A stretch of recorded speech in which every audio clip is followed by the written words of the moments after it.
and welcome to Left, Right and Centre. 6 terrorists have been killed at the Pathankot air base in all so far, but authorities are still hesitant to declare the attack over as the area around the air base is still being sanitized. As we wait on a final word on an attack that's lasted longer than the 26/11 siege of 2008, coming not even 2 weeks after Prime Minister Modi's surprise stop in Lahore and the subsequent announcement of Foreign Secretary talks, the obvious questions are being asked of whether the attack will derail this latest initiative. But perhaps more pertinent than that today is why the attack was declared over well before it was on Sunday morning, and of why intelligence inputs made available to the centre at least a day before the airbase was struck were ignored instead of having led to additional fortification of the country's most prominent airbase. Also on the show, Arvind Kejriwal's litmus test with office goers back at work. How has the odd and even plan worked out today? And while it will certainly ease traffic congestion, making all our commutes easier, how far will it go to tackle pollution with deficient rain and rising temperatures? But first, of course, our attention on the Pathankot attack. My colleague Sudhiranjan Sen joins us now live from Pathankot for more. Sudhiranjan, many unanswered questions about how this attack unfolded in the manner it did. But on the situation on the ground right now, give us a sense of what's going on. Authorities still very hesitant to say it's over. We've also had some word that the Gurdaspur SP, whose car was hijacked by the terrorists, is now speaking.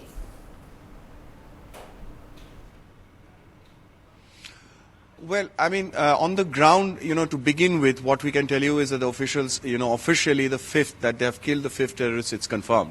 What we have been told by our sources is that the 6th too has been killed, but since the body has not been recovered, they are not going to make an official announcement of it. It seems that the building that they were hiding in has been badly damaged, and they have gone under the building, and it's very therefore it's very difficult at the moment to go through the rubble and pull out the body, and they'll obviously be very, very careful so as to there are no explosions, no booby traps that are left that go off. That is number one.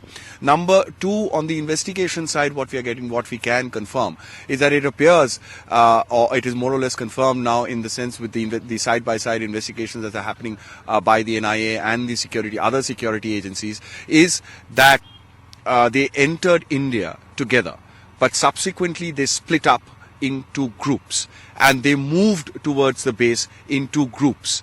We know for one that the one group did hire an INNOVA, did kill, subsequently abducted the SP, and then went ahead, came towards the vicinity of the airbase, but in his own car, then abandoned the car, and then later entered the base. What happened to the other group? How exactly they came in? Not yet clear. Also, we can confirm that it's security agencies are more or less now clear that this entire group, whatever be the number of it, whether it is 6 or whether it is more than 6, by the way, just an aside, those operating on the ground still not willing to put a number to the number of terrorists inside the base that is there. They are saying till it is completely clear, we are not going to put a number. So to go back to the old story, what happened to the other group? How did they move in? That is also a very, very big question. The other very big question, of course, is despite the alert, despite this thing, how did they get in?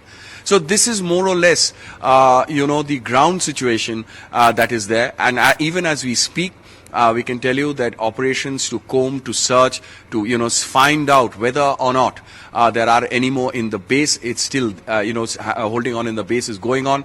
During the day, we saw the Punjab police out in very high numbers and strong numbers going through entire Pathankot, trying to check house by house. And the reason is they do not want a situation where they clear the base and perhaps there is some kind of another attack from some different from a different area. Maya. Right, Shruti Ranjan, thanks very much for joining us with those details. As we said, that the Gurdaspur SP, whose car was hijacked by these terrorists on the intervening night of the 31st of December and the 1st of January, has also spoken, saying that they mistook him perhaps for an ordinary Sikh. He was not in uniform, which is why they let him go. But as Shruti Ranjan is also pointing out, several inconsistencies, several mishandled opportunities in this Pathankot situation. Well, the Finance Minister Arun JAITLEY has spoken on it, and very clearly neither India nor Pakistan is getting into a blame game right now, trying to keep things calm as far as possible, given the détente between the two countries right now. जिस प्रकार से हमारी security forces ने पठानकोट में prompt action लिया, ये जो आतंकवादी आए थे, इनका मूल उद्देश्य था कि जो हमारी पठानकोट में एयरबेस है उसके स्ट्रेटेजिक एसेट्स जो हैं उनको नुकसान पहुंचाना। और ये वेल ट्रेन्ड टेररिस्ट थे, फिदाइन थे, सुसाइड स्क्वाड था, और जब इस प्रकार का फिदाइन हमला होता है तो काफी नुकसान पहुंचाने की उनकी क्षमता होती है। लेकिन और ये जो कॉम्प्लेक्स है बहुत बड़ा है, इसकी जो सर्कमफ्रेंस है एयरबेस की, ये अपने आप में 24 किलोमीटर लंबी है, और इसीलिए उसके क्लीनिंग ऑफ ऑपरेशंस में भी, कोमिंग ऑपरेशंस में भी बहुत समय लगता है। Well, to talk about this attack and what it signifies in terms of the India-Pakistan peace process, what does it mean for Indian intelligence gathering as well, we are being joined by Sambit Patra of the BJP, Abhishek Manu Singhvi from the Congress party. We also have former Secretary from the Ministry of External Affairs, KC Singh, joining us from his residence, as well as Lieutenant General Shankar Prasad, who's joining us for the military angle on this, and from across the border in Pakistan. We have General Talat Masood joining us live from there. I want to actually open this with you, Sambit, and ask you the many questions that are being asked where the answers don't seem satisfactory, starting with why this attack was declared over when it wasn't over, why intelligence was not taken into consideration when there was intelligence the Gurdaspur SP's vehicle had been hijacked, there were potentially terrorists in the area. What could have been done differently? What is the introspection going on in government today? Right at the very beginning, I mean, while I was listening to the report that you presented, saying that it was probably mishandled when it could have been handled well, I would differ from that. I would say that it was quite well handled. Not that the government has given me any kind of report on that issue, not that I am privy to the government report, but at the first glance itself, the news that is surfacing is that there was a specific impeccable intelligence report based on which preemptive measures were taken, and because of the preemptive measures, the biggest outcome was the aim of the terrorists to attack the assets of the country in the Pathankot air base was contained. They were contained to the non-operational area, and the technical area was protected, and that's what I believe is quite successful. I believe it's well handling of the situation. As far as the inconsistencies that you are talking about as to why there was a tweet by the Home Minister which declared that the operation was over, I believe nowhere in the tweet the Home Minister declared the operation as over. He only said successful, and he patted the back of the Jawans, saying that I salute the Jawans. I do not see it as a wrong step. It was contextual. Success, in fact, was a word which was contextual in the sense that the terrorists were contained to the non-operational area. Just imagine, had they been to the operational area or the technical areas. Let me complete this last sentence. Yeah, go ahead, very quickly. I want to bring in the other panelists. All I meant to say, nowhere the government had said that this issue has come to a closure. They only said that they thanked the Jawans for the success of the operation, and I don't see anything wrong in that. Okay, I want to bring in Lieutenant General Prasad as well in on this. Sambit Patra is saying that the use of the term successful didn't indicate that the operation was necessarily over. Sir, your views on that? Because when you have a government official, a minister or a senior military official saying something has been successful, how would you read it? See, if you dissect it the way Sambit Patra is dissecting it, maybe certain different meanings can be taken out. but you know it and I know it and the whole country knows it, that the way the information came, it appeared that the operation has been concluded, X number of terrorists slain, and no damage caused to the strategic assets of the airbase. This is what the entire country understood. Now you want to dissect each word with full stops and commas, it may mean a different thing. But what I do want to say at this point in time, that yes, it is true that nowhere do you get such excellent and timely and so accurate pinpoint intelligence as you got this time. Right. And therefore, we should have actually avoided any such contact whatsoever. While it is absolutely true to state that the tactical handling of the situation once it actually joined battle is something that the tactical commanders on ground have done exceedingly well under the circumstances, under the vast area, under trying to protect the strategic assets and all the built up areas and things like that, and have sacrificed a large number of 7-8 lives and many wounded. But what we have to see at this point in time, what happened at the strategic level? Why was this information not transcribed into action? 12 hours was notice available. There are enough military personnel, enough trained personnel available minutes away from the airbase. Right. We flew in the NSG from here. That is great. The NSG we must understand is an intervention, aggressive, offensive force. Okay. It is not a force for carrying out cordon and search. Okay. So the bigger issue that we need to apply our minds today is this, that yes, there is some introspection required in the strategic front. The tactical battles are being fought even today. And we have no comment because sitting here in front of television studios, we cannot comment on how a particular person is moving or not moving or killing or not killing. On the ground, right. But the issue is this, on the ground, so we support the tactical aspects. But while you say, you see, everybody is, I mean, you can defend it. Okay. Anybody can, spokespersons can defend it. No, this is not. But also I must clarify that the Home Minister withdrew this tweet as reported in the media. Okay, Abhishek So Manu we do not Singhvi, know you want to... what are the reasons for his coming and refusing it. Okay, Abhishek Manu Singhvi, you wanted to come in on this. You know, it's very easy to point fingers at the ruling party. You all have had this experience as well under the UPA regime. But really, what could have been done differently in your view? Maya, I've been hearing patiently, although the audio quality is very bad. And I hope you will be, you'll allow me my minute and a half or 2 minutes. Let me first at the outset make it clear that I have returned yesterday, and in the few programs I have participated, I have kept politics out altogether. This is a matter of national security and there is no question of politics.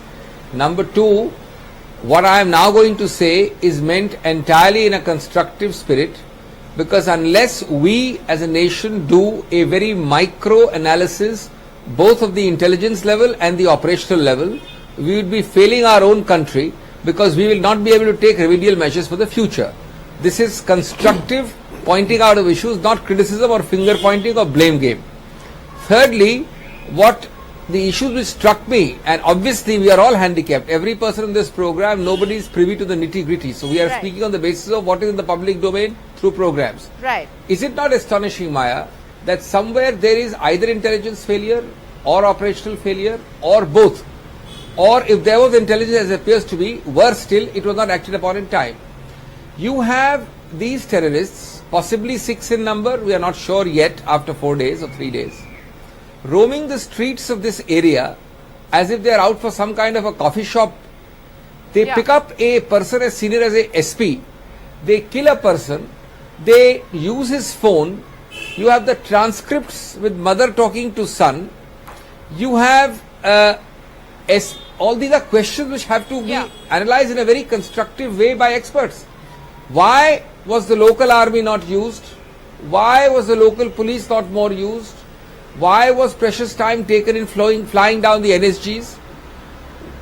Why did it take as many as 3 days to 4 days and perhaps still continuing? What was the basis of the earlier statement which gave the impression? Let me reiterate. If only we plug these holes, will we be able to realize? Just remember, you are attacking a civilian installation. No, you are attacking a military installation. Right. Okay. Now, I was horrified to hear, I don't know, I mean, I have no means of knowing, that these fellows have apparently gone and sat there, probably having food there for 1 night before or 2 nights before. Right, okay. Now, if this is true, This is amazing. It's astounding. Okay, all right, Abhishek. So Manu, all these are questions we must flag for the future. Right, okay, And we must plug them as a nation together. And there Right, is I'm gonna absolutely bring no in- question of blame gaming, but it Okay. is important to do it. Right, no blame gaming. Sambit, I know you want to come in, but I want to get Talat Masood in also very quickly over here. Mr. Masood, you know, India and Pakistan have just about hit some kind of a rapprochement after Prime Minister Modi's stopover in Lahore. The foreign secretaries are due to meet. Now there's a cloud over that, even though India has not gone out directly and pointed the finger at Pakistan. The Pakistani Foreign Office is talking about working together with India on the scourge of terrorism and not derailing the process. How is this attack being viewed? Because the perception really always has been whenever the two sides come close to some kind of rapprochement, some kind of dialogue, there is some way to derail the process. But I would think that, you know, a sort of an assault like this could not have possibly been planned just in 3 days or 4 days' time and then executed in the manner that we all are witnessing today. So this shows that this was planned much before and was executed at this time, not knowing that Prime Minister Modi will make a surprise visit to Pakistan. So I would personally think that it is not necessarily related at all to the visit or was meant to derail the visit. That is quite possible if all what you are saying is that they have all come from Pakistan, and so even if that be to an extent true, the fact remains that it is not related to the visit. And then secondly, such a major incident could not have possibly been undertaken without the full collusion and complicity of people within India. Okay. Within local. All right, K.C. Singh, come in on that. That, you know, we talk about homegrown terror. Now, Talat Masood is saying this could not have happened without local support. Nonetheless, were you anticipating something like this, given the fact that this meeting had taken place, for, you know, foreign secretary talks had been announced on the 15th of January, something was going to give? Well, that's what past history teaches us, that whenever the bilateral dialogue picks up momentum, the spoilers will kick in. Either directly the army kicks in, or indirectly those they sponsor get into the act. And this is not now. Even when Prime Minister Vajpayee was in Lahore, there was a massive killing in Kashmir at that stage. Right.